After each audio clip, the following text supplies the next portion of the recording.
कथा कलि कलुष विभंजन। जिस प्रकार देवताओं का कष्ट दूर हुआ, देवताओं को भगवान ने आनंद दिया, देवताओं को भगवान ने प्रेम दिया, करुणा की, दया की, उसी प्रकार ये कथा सुनने से, करने से, अनुकरण करने से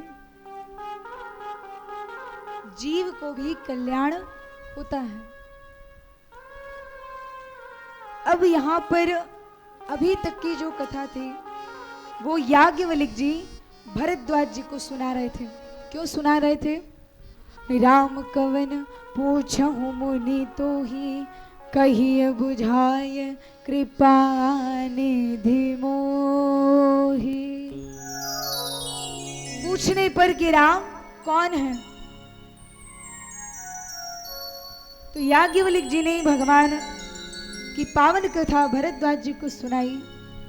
और अब से जो कथा प्रारंभ होगी वो कथा भगवान भोलेनाथ माता पार्वती को सुनाएंगे। क्यों सुनाएंगे?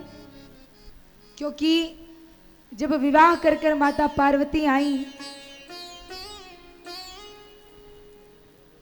तो भगवान भोलेनाथ एक दिन अपना कमलासन लगाकर बैठे थे।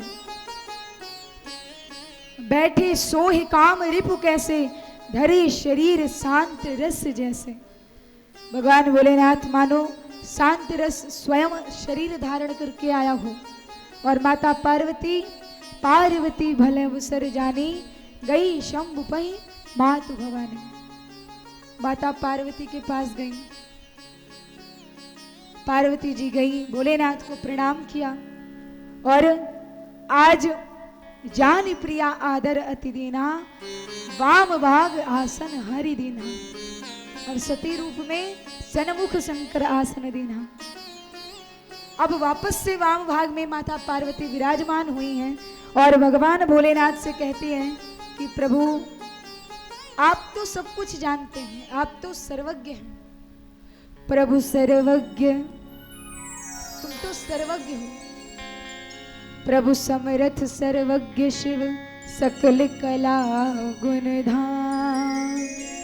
जोग ज्ञान वैराग्य निधि, प्रणत कल्प करुणा।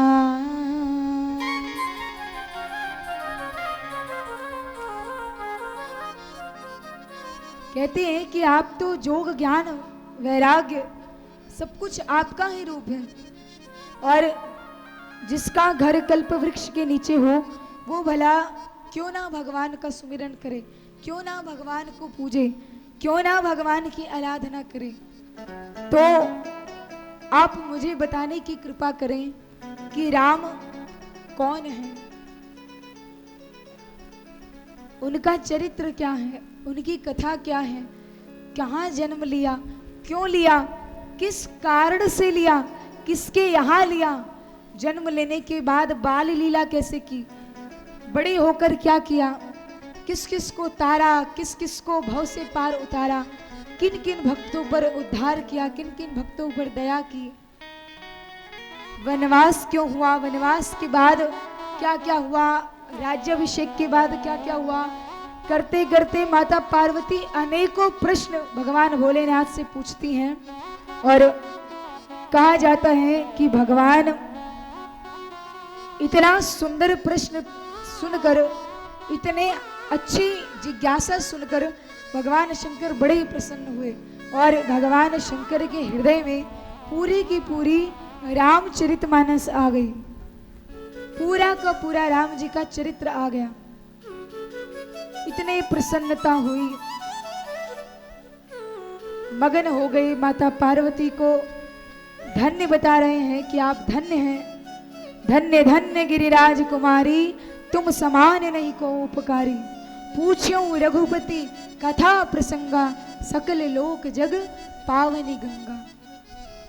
आपने इस कथा रूपी गंगा को, भगवान राम के चरित्र रूपी भाव को सुनने के लिए मुझे चुना, मैं भी धन्य हो गया और आप तो धन्य हैं ही, क्योंकि आपके मन में ये विचार तो आया भला कि आप भगवान के बारे में जानना चाहती हैं, राम के बारे में जानना चाहती हैं कि राम कौन है, क्यों अवतार लिया, किस कारण से लिया, कहाँ लिया, किसके यहाँ लिया। और माता पार्वती भोलेनाथ से प्रश्न करती हैं। भोलेनाथ बड़े प्रसन्न हुए, बड़े आनंद में हैं और पूरी की पूरी रामचरितमानस भगवान शंकर के मन में उतरती है।